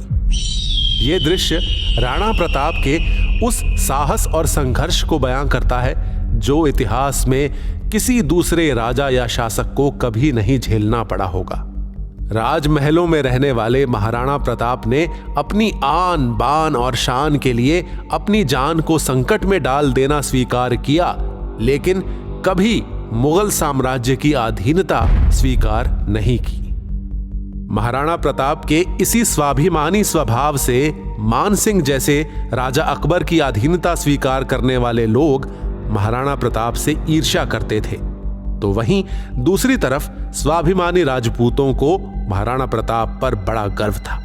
महाराणा प्रताप जब हल्दी घाटी के मैदान में 18 जून सन 1576 को अकबर की 85,000 की विशाल सेना के सामने अपने 15,000 रणबांकुरे सैनिकों के साथ युद्ध किया। इस युद्ध में महाराणा प्रताप जख्मी हुए और उनका प्रिय घोड़ा चेतक भी घायल हुआ। ऐसी दशा में एक टांग से घायल चेतक ने 3 टांगों के दम पर युद्ध क्षेत्र से 5 किलोमीटर दूर सुरक्षित जगह पर ले गया और सामने 25 फीट चौड़े गहरे नाले को एक छलांग में पार करके सुरक्षित पहुंचाकर दम तोड़ दिया। इसके बाद महाराणा प्रताप ने अपनी सेना के कुछ विश्वास पात्र और बहुत खास सहयोगियों और परिवार के साथ अरावली पहाड़ियों में शरण ली थी। ये बहुत दुर्गम और जंगलों से भरा स्थल था जहां दिन में भी मुगल सेना जाने से डरती थी। महाराणा प्रताप ने इन्हीं अरावली की पहाड़ियों में भीलों के बीच रहकर अपने जख्मों का उपचार करवाकर स्वस्थ हुए और अपने सैन्य बल का दोबारा संगठन किया। महाराणा प्रताप ने जंगलों में कई दिनों तक अपना कैंप डाले रखा। इसी समय कई बार ऐसी स्थिति आ जाती थी कि महाराणा प्रताप को भोजन के लिए कई बार भूखे पेट रहना पड़ा। महाराणा प्रताप का हल्दी घाटी के युद्ध के बाद का समय पहाड़ों और जंगलों में ही व्यतीत हुआ। अपनी गुरिल्ला युद्ध नीति द्वारा उन्होंने अकबर को कई बार मात दी। महाराणा प्रताप चित्तौड़ छोड़कर जंगलों में रहने लगे। महारानी सुकुमार राजकुमारी और कुमार घास की रोटियों और जंगल के पोखरों के जल पर ही किसी प्रकार जीवन व्यतीत करने को बाध्य हुए। अरावली की गुफाएं ही अब उनका आवास थीं और शिला ही शैया थी। महाराणा प्रताप को अब अपने परिवार और छोटे छोटे बच्चों की चिंता सताने लगी थी। कई छोटे राजाओं ने महाराणा प्रताप से अपने राज्य में रहने की गुजारिश की, लेकिन मेवाड़ की भूमि को मुगल आधिपत्य से बचाने के लिए महाराणा प्रताप ने प्रतिज्ञा की थी कि जब तक मेवाड़ आजाद नहीं होगा वे महलों को छोड़ जंगलों में निवास करेंगे, स्वादिष्ट भोजन को त्याग कंदमूल और फलों से ही पेट भरेंगे, लेकिन अकबर का आधिपत्य कभी स्वीकार नहीं करेंगे। जंगल में रहकर ही महाराणा प्रताप ने भीलों की शक्ति को पहचान कर छापामार युद्ध पद्धति से अनेक बार मुगल सेना को कठिनाइयों में डाला था। प्रताप ने साधन सीमित होने पर भी दुश्मन के सामने सिर नहीं झुकाया। वहीं एक बार का दृश्य है कि महाराणा प्रताप अपने परिवार के साथ जंगल में बीमारी और घायल होने की दशा में समय बिता रहे थे। उनके बच्चे छोटे थे, वे सब भूख से व्याकुल थे। महाराणा प्रताप अस्वस्थ थे और परिवार के पास भोजन की आवश्यक खुराक नहीं थी। फिर किसी तरह से रानी शाह ने कुछ हरी घास के पत्ते इकट्ठे किए और उन घास के पत्तों को आटे के साथ मिलाकर रोटियां बनाई। अभी महाराणा के बच्चे के हाथ में एक रोटी आई ही थी कि तभी एक जंगली बिलाव आकर बच्चे के हाथ से वो रोटी का टुकड़ा छीन ले गया। ये देखकर महाराणा प्रताप को बहुत दुख हुआ। हे भगवान, मेरे कारण मेरे बच्चों को कितना कष्ट उठाना पड़ रहा है। इन बच्चों का क्या दोष है? ये तो सब हमारे ही आश्रित हैं। मैं कितना अभागा हूं कि बच्चों को भरपेट भोजन भी नहीं दे पा रहा हूं।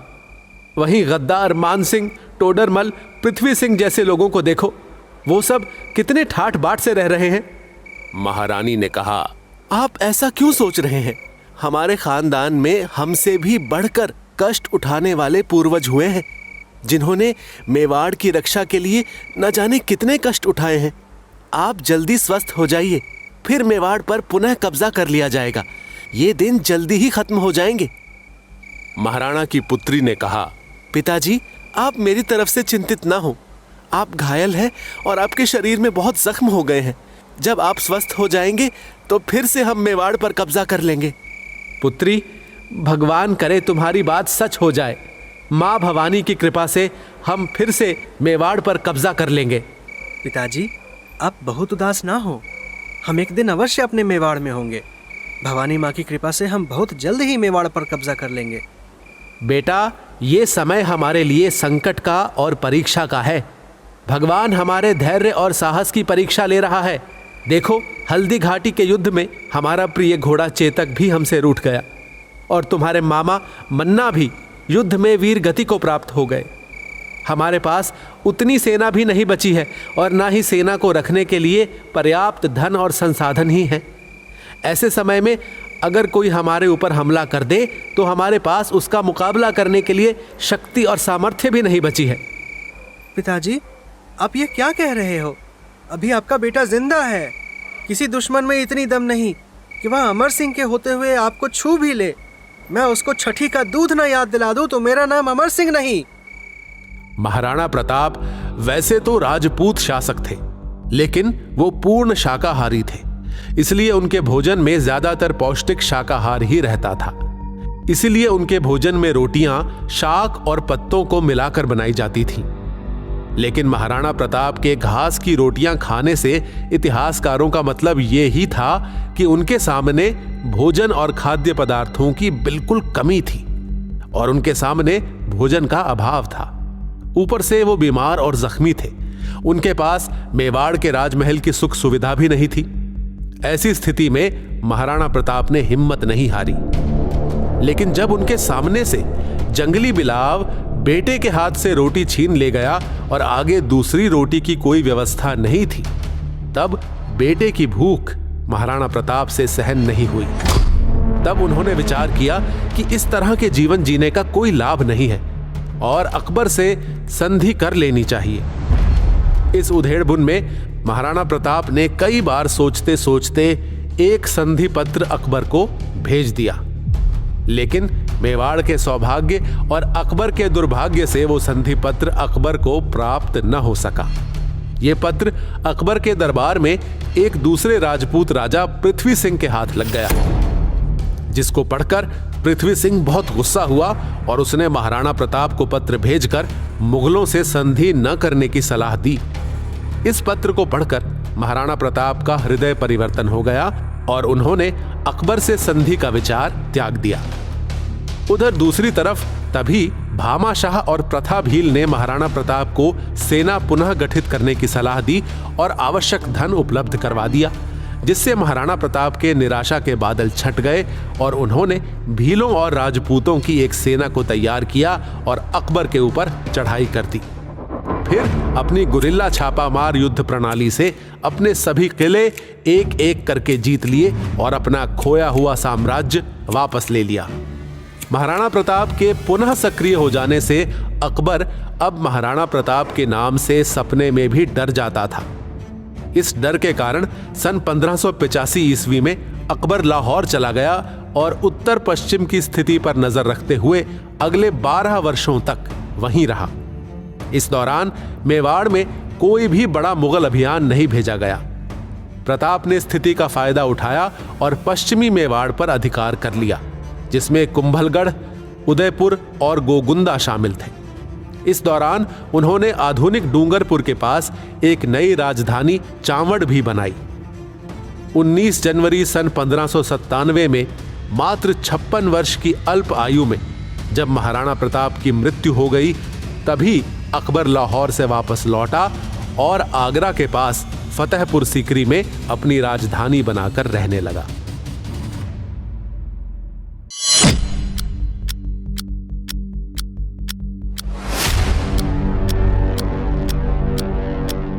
ये बात 18 जून सन 1576 की है, जब वीर शिरोमणि मेवाड़ के महाराणा प्रताप ने लगभग 20,000 राजपूत सैनिकों के साथ मुगल शहंशाह अकबर के सेनापति मानसिंह के नेतृत्व में 80,000 सैनिकों की सेना के साथ हल्दी घाटी का युद्ध लड़ा था। हालांकि उस युद्ध में अकबर की सेना ज्यादा थी, जिस वजह से युद्ध और भी कठिन हो गया था। इस युद्ध में दोनों पक्षों के राजपूत सैनिक एक दूसरे के खून के प्यासे थे। मरने वाले और मारने वाले दोनों ज्यादातर राजपूत ही थे। युद्ध के 5-6 घंटे में बहुत से सैनिक मारे गए। पूरा युद्ध क्षेत्र खून से लाल हो गया था, इसलिए उस मैदान का नाम रक्त तलाई पड़ गया। महाराणा प्रताप ने भाले से मानसिंह के ऊपर घातक हमला किया, जिसमें वो बच तो गया, लेकिन युद्ध के मैदान से भागकर जान बचाई, और जब तक महाराणा प्रताप मैदान में रहे वो वापस लौटकर नहीं आया।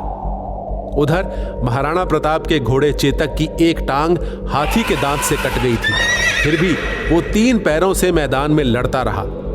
फिर शत्रु सैनिक के द्वारा घिरे जाने पर महाराणा प्रताप एक रणनीति के अनुसार मैदान से बाहर निकल गए। इस युद्ध का परिणाम महाराणा प्रताप के पक्ष में रहा और महाराणा प्रताप का चेतक महाराणा की रक्षा करते हुए मर गया। यह महाराणा प्रताप के लिए बहुत बड़ी हानि थी।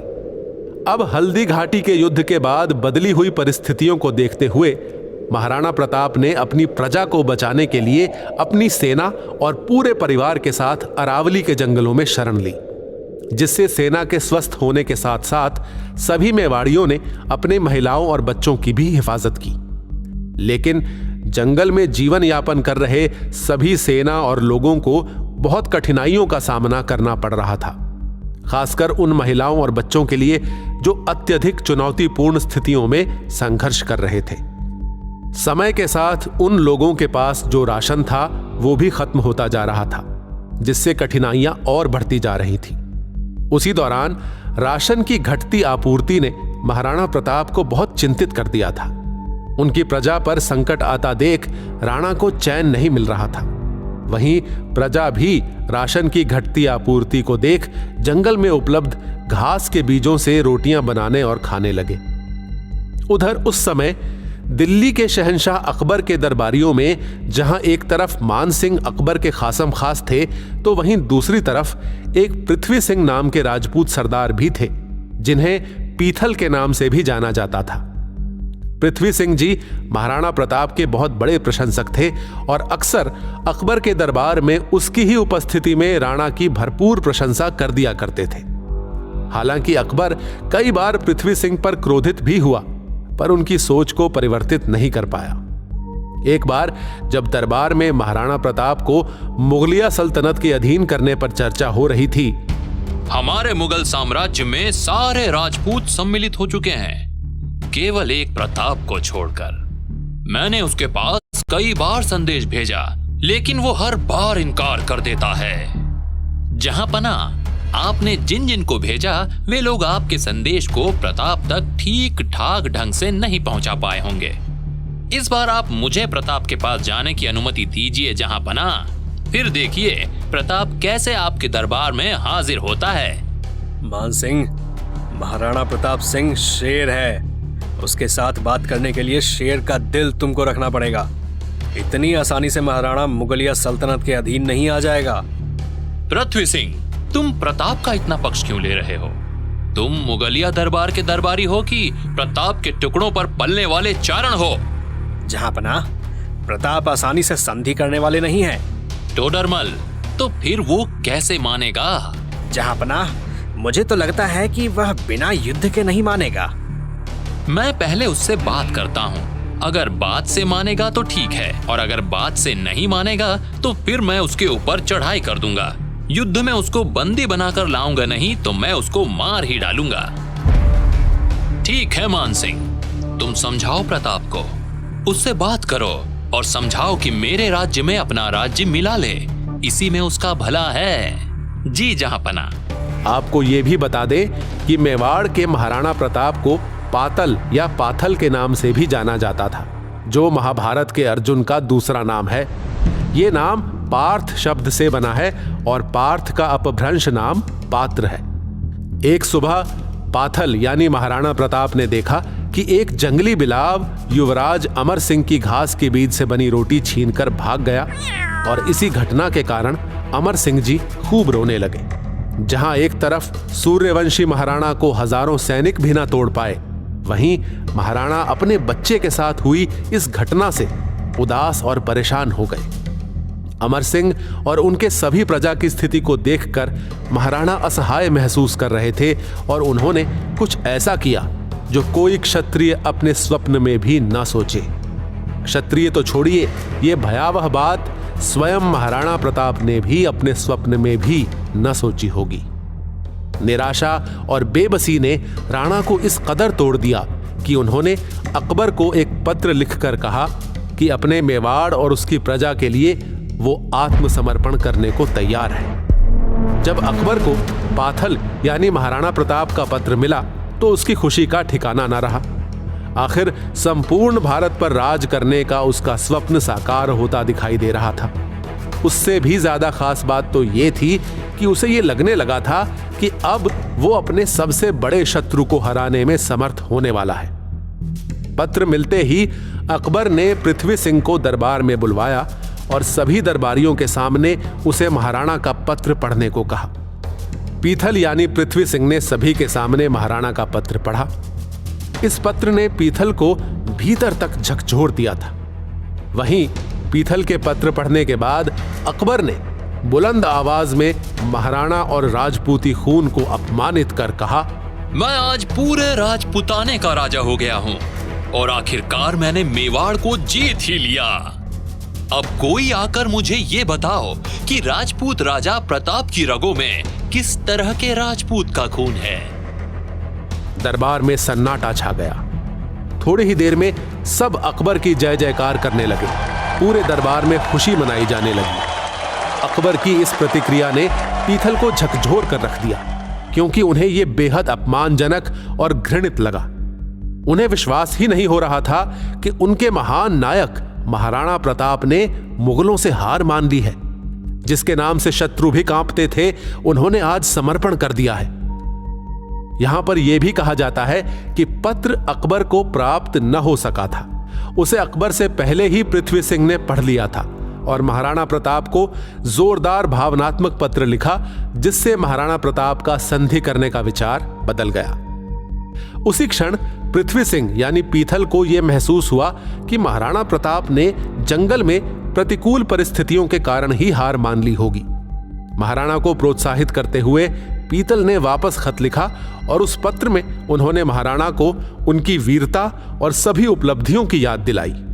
पीतल के शब्दों ने महाराणा प्रताप के हृदय को खंजर की तरह छेद दिया। पत्र में लिखे शब्दों ने उनके अभिमान पर प्रगाढ़ प्रहार किया और यही पीतल चाहता था। पीथल यानी पृथ्वी सिंह के उन कटु और शक्तिशाली शब्दों ने महान शेर महाराणा प्रताप को वापस जीवित कर दिया था और उन्हें दुश्मन के खिलाफ खड़ा कर दिया। पीथल की चिट्ठी ने पातल यानी महाराणा प्रताप की मनस्थिति बदल दी और उनका राजपूती खून मातृभूमि की रक्षा के लिए फिर से उबल पड़ा। इसी घटना के बाद महाराणा प्रताप ने अपनी सैन्य शक्ति को इकट्ठा करना शुरू किया। तभी उनको उनके बचपन के साथी प्रथा भील मिल गए, जिन्होंने सैनिक सहायता इकट्ठा करने में बहुत मदद की। महाराणा प्रताप ने भीलों और राजपूतों की एक सेना को तैयार किया। उनकी मदद करने के लिए भामाशाह ने 20 लाख सिक्के और 25 लाख अशर्फियां भेंट की, जिससे महाराणा प्रताप को सैनिकों के कई सालों तक के लिए खाद्यान्न की व्यवस्था हो गई। इसके बाद महाराणा प्रताप ने एक एक कर अपने सभी किले जीतना शुरू किया और अपना प्रभाव बढ़ाते चले गए। अकबर को अब महाराणा प्रताप के बढ़ते प्रभाव से डर लगने लगा। उसने दिल्ली छोड़ दी और लाहौर जाकर बस गया। वहां वो 12 साल तक रहा। जब तक महाराणा प्रताप जीवित रहे तब तक वो लाहौर में ही रहा। महाराणा प्रताप की सन 1597 में हुई मृत्यु के बाद ही उसने लाहौर से अपनी राजधानी बदलकर आगरा के पास फतेहपुर सीकरी में स्थापित किया। अकबर के लाहौर जाने के कारण महाराणा प्रताप को मुगलों का प्रतिरोध नहीं सहना पड़ा और उन्होंने अपने सारे खोए हुए साम्राज्य को पुनः प्राप्त कर लिया। जितना उन्होंने पहले पाया था उतना ही साम्राज्य फिर से प्राप्त कर लिया। इसके बाद मुगलों ने कई बार महाराणा प्रताप को चुनौती दी, लेकिन मुगलों को मुंह की खानी पड़ी। आखिरकार युद्ध और शिकार के दौरान लगी चोटों की वजह से महाराणा प्रताप की मृत्यु 1597 को चावंड में हुई। 30 वर्षों के संघर्ष और युद्ध के बाद भी अकबर महाराणा प्रताप को न तो बंदी बना सका और न ही झुका सका। महान वो होता है जो अपने देश, जाति, धर्म और संस्कृति की रक्षा के लिए किसी भी प्रकार का समझौता न करे और सतत संघर्ष करता रहे। ऐसे ही व्यक्ति लोगों के दिलों में हमेशा जिंदा रहते हैं।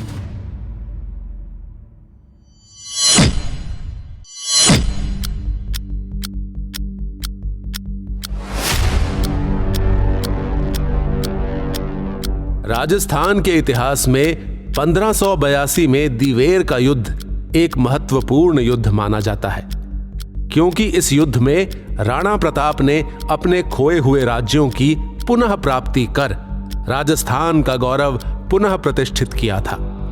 इसके पश्चात राणा प्रताप व मुगलों के बीच एक लंबा संघर्ष युद्ध के रूप में चला।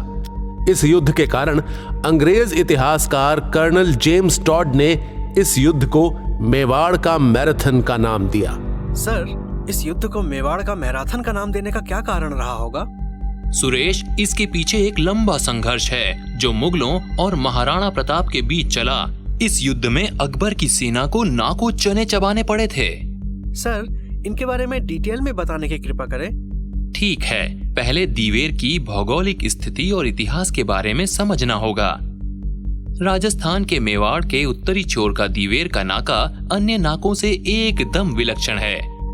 इसकी स्थिति मदारिया और कुंभलगढ़ की पर्वत श्रेणी के बीच है।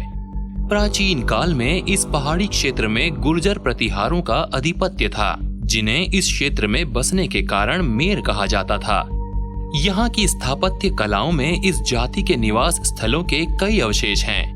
मध्यकालीन युग में देवड़ा जाति के राजपूत यहाँ बहुत प्रभावशाली हो गए, जिनकी बस्तियां आसपास के उपजाऊ भागों में बस गईं और वे उदयपुर के निकट भीतरी गिरवा क्षेत्र तक फैलती चली गईं। चिकली के पहाड़ी भागों में आज भी देवड़ा राजपूत बड़ी संख्या में बसे हुए हैं। देवड़ाओं के पश्चात यहाँ रावत शाखा के राजपूत बस गए। इन विभिन्न समुदायों के दिवेर में बसने के कई कारण थे। प्रथम तो दिवेर का एक सामरिक महत्व रहा होगा।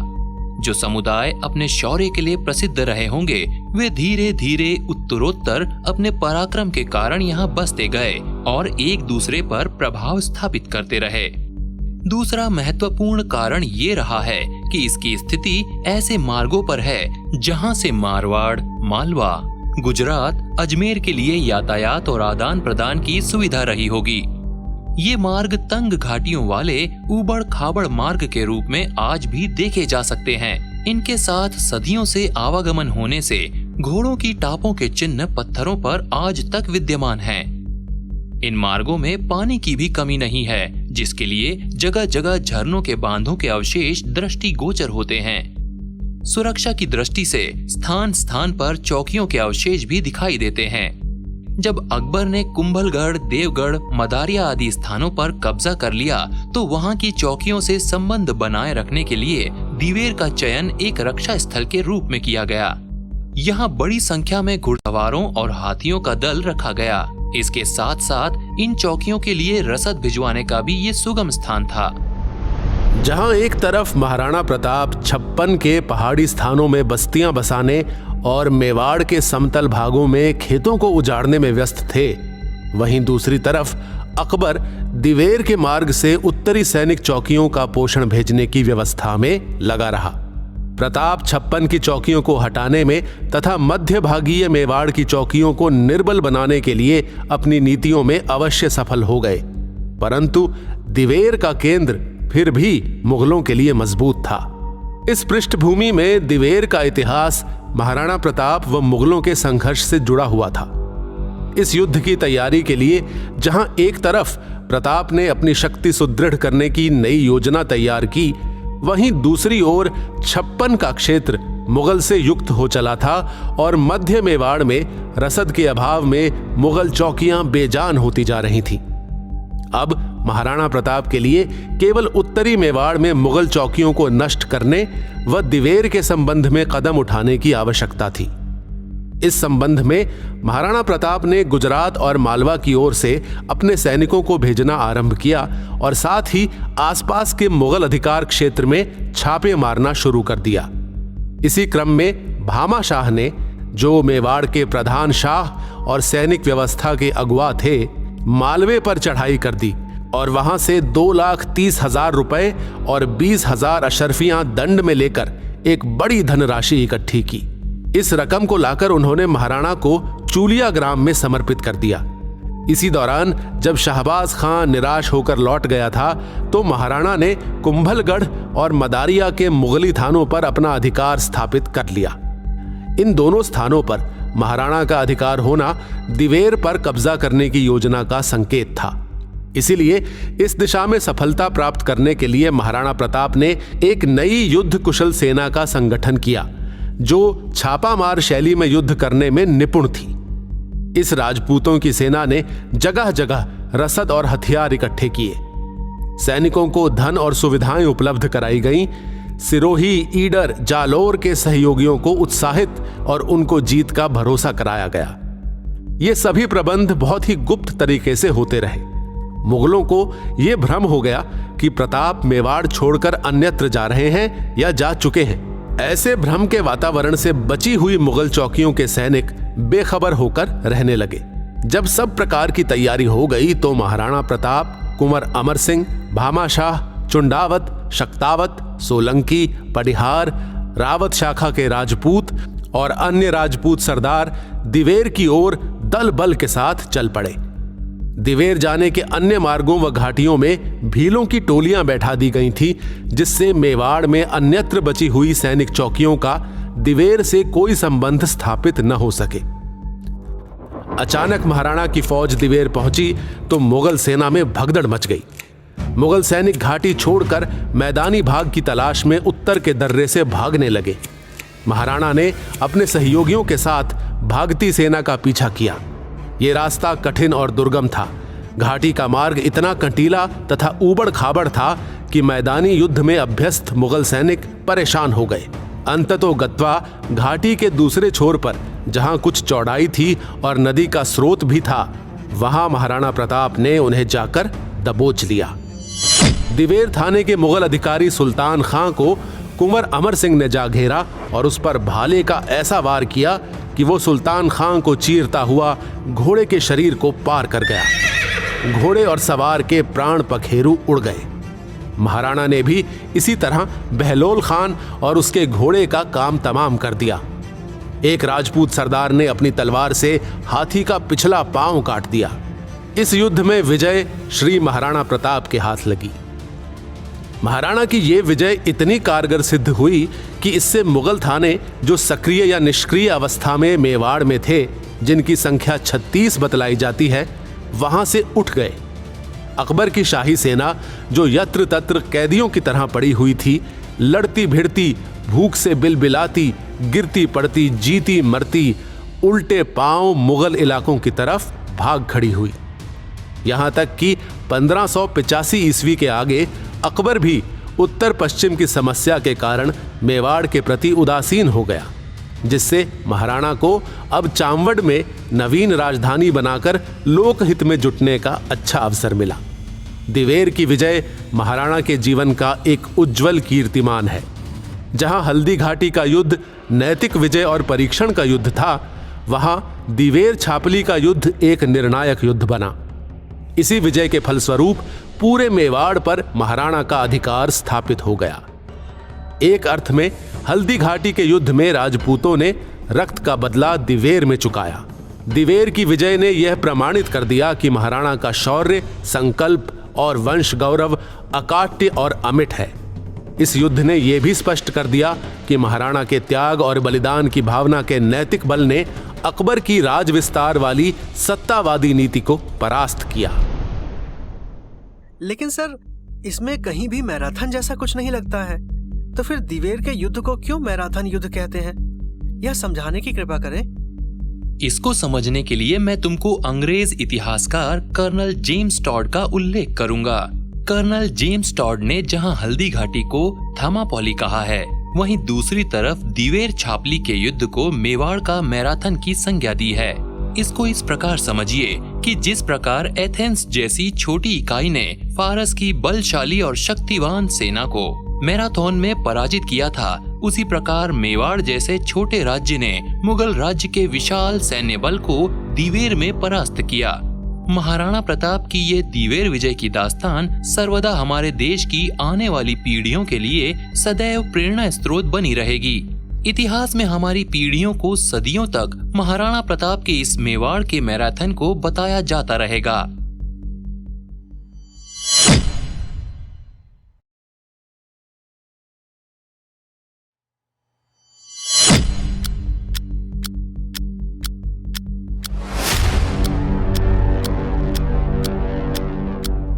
महाराणा प्रताप का जन्म 9 मई 1540 ईस्वी को राजस्थान के कुंभलगढ़ दुर्ग में हुआ था।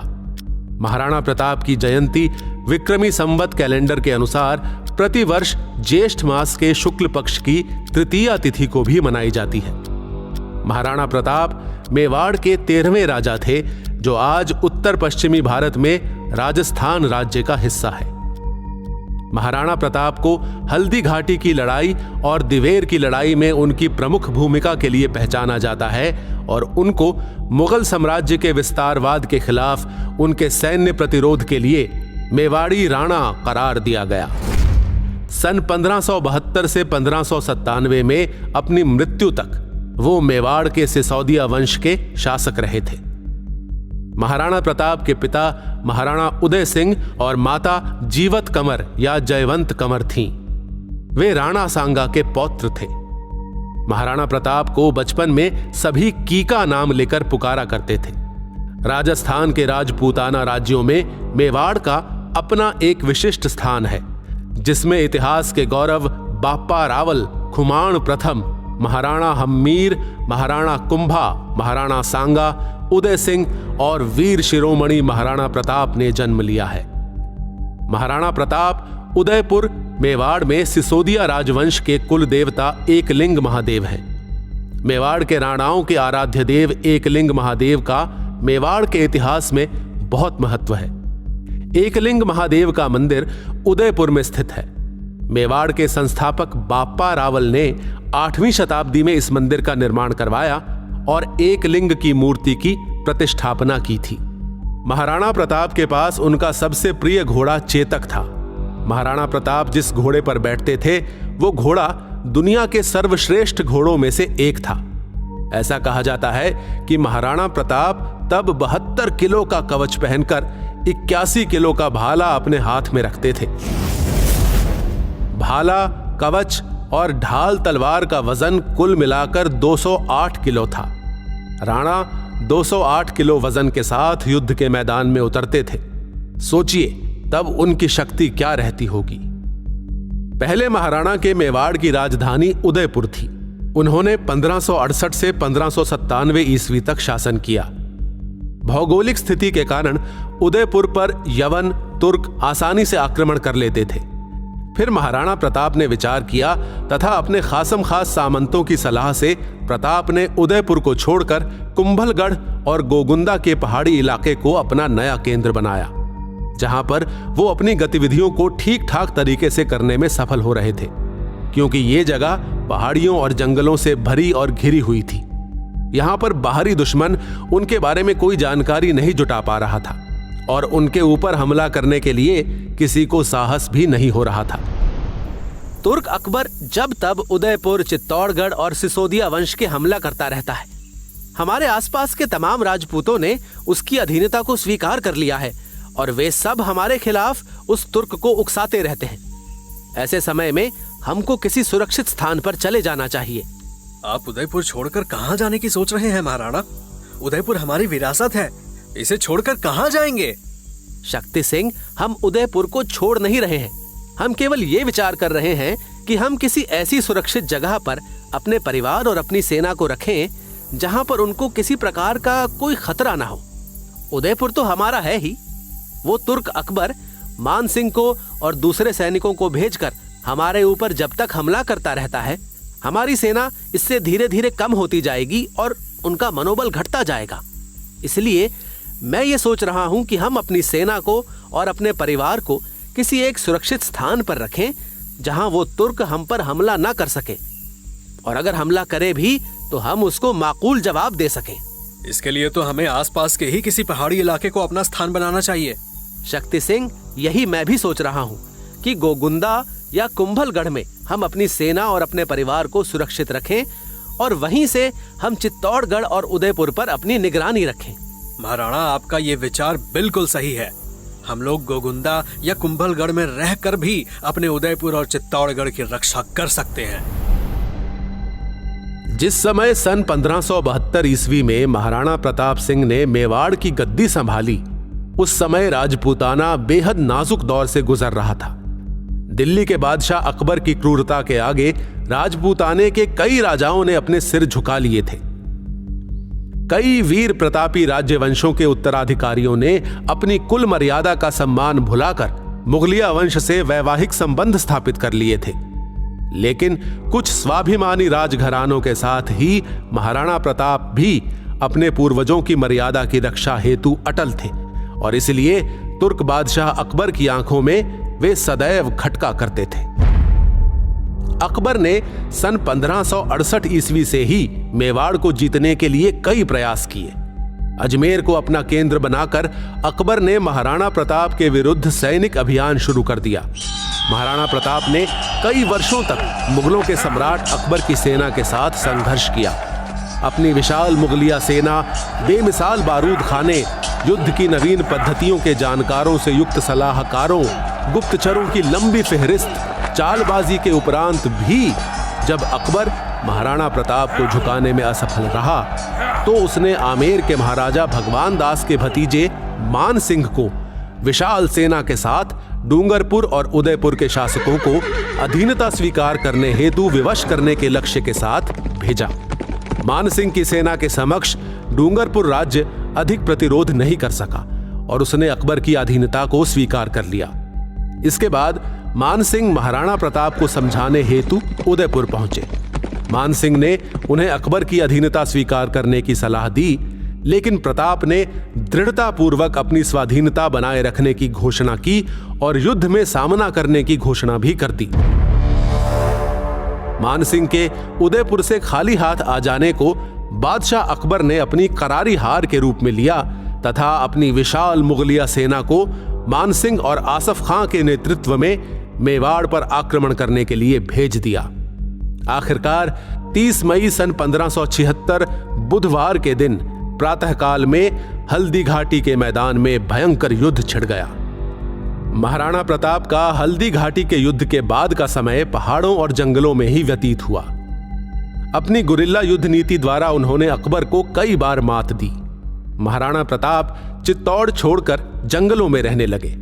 महारानी सुकुमार राजकुमारी और कुमार घास की रोटियों और जंगल के पोखरों के जल पर ही किसी प्रकार जीवन व्यतीत करने को बाध्य हुए। अरावली की गुफाएं ही अब उनका आवास थीं और शिला ही शैया थी। महाराणा प्रताप को अब अपने परिवार और छोटे छोटे बच्चों की चिंता सताने लगी थी। कई छोटे राजाओं ने महाराणा प्रताप से अपने राज्य में रहने की गुजारिश की, लेकिन मेवाड़ की भूमि को मुगल आधिपत्य से बचाने के लिए महाराणा प्रताप ने प्रतिज्ञा की थी कि जब तक मेवाड़ आजाद नहीं होगा वे महलों को छोड़ जंगलों में निवास करेंगे, स्वादिष्ट भोजन को त्याग कंदमूल और फलों से ही पेट भरेंगे, लेकिन अकबर का आधिपत्य कभी स्वीकार नहीं करेंगे। जंगल में रहकर ही महाराणा प्रताप ने भीलों की शक्ति को पहचान कर छापामार युद्ध पद्धति से अनेक बार मुगल सेना को कठिनाइयों में डाला था। प्रताप ने साधन सीमित होने पर भी दुश्मन के सामने सिर नहीं झुकाया। मुगल बादशाह अकबर ने एक और विशाल सेना शाहबाज खान के नेतृत्व में मेवाड़ भेजी। इस विशाल सेना ने कुछ स्थानीय मदद के आधार पर कुंभलगढ़ और केलवाड़ा पर कब्जा कर लिया तथा गोगुंदा और उदयपुर क्षेत्र में लूटपाट की। ऐसे में महाराणा प्रताप ने विशाल सेना का मुकाबला जारी रखते हुए अंत में पहाड़ी क्षेत्रों में पनाह लेकर स्वयं को सुरक्षित रखा और चांवड़ पर पुनः कब्जा किया। शाहबाज खान आखिरकार खाली हाथ पुनः पंजाब में अकबर के पास पहुंच गया। महाराणा प्रताप स्त्रियों की बहुत इज्जत करते थे।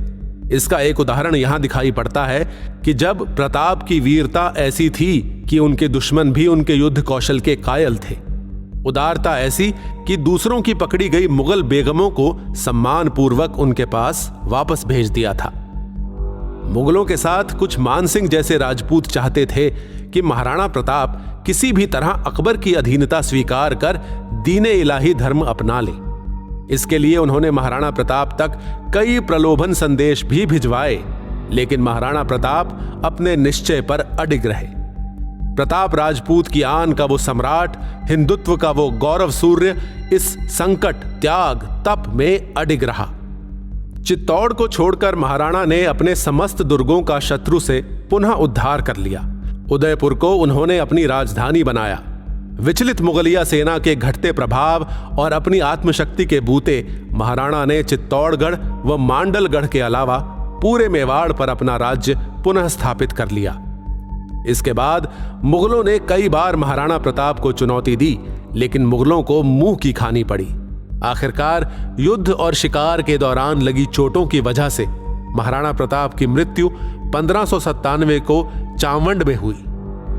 30 वर्षों के संघर्ष और युद्ध के बाद भी अकबर महाराणा प्रताप को न तो बंदी बना सका और न ही झुका सका। महान वो होता है जो अपने देश, जाति, धर्म और संस्कृति की रक्षा के लिए किसी भी प्रकार का समझौता न करे और सतत संघर्ष करता रहे। ऐसे ही व्यक्ति लोगों के दिलों में हमेशा जिंदा रहते हैं। महाराणा प्रताप के स्वर्गावसान के समय अकबर लाहौर में था और वहीं उसे सूचना मिली कि महाराणा प्रताप की मृत्यु हो गई है। अकबर की उस समय की मनोदशा पर अकबर के दरबारी दुरसा आढ़ा ने राजस्थानी छंद में जो लिखा, उसका अर्थ इस प्रकार है। हे गहलोत राणा प्रताप सिंह, तेरी मृत्यु पर शाह यानी सम्राट ने दांतों के बीच जीभ दबाई और निश्वास के साथ आंसू टपकाए, क्योंकि तूने कभी भी अपने घोड़ों पर मुगलिया दाग नहीं लगने दिया।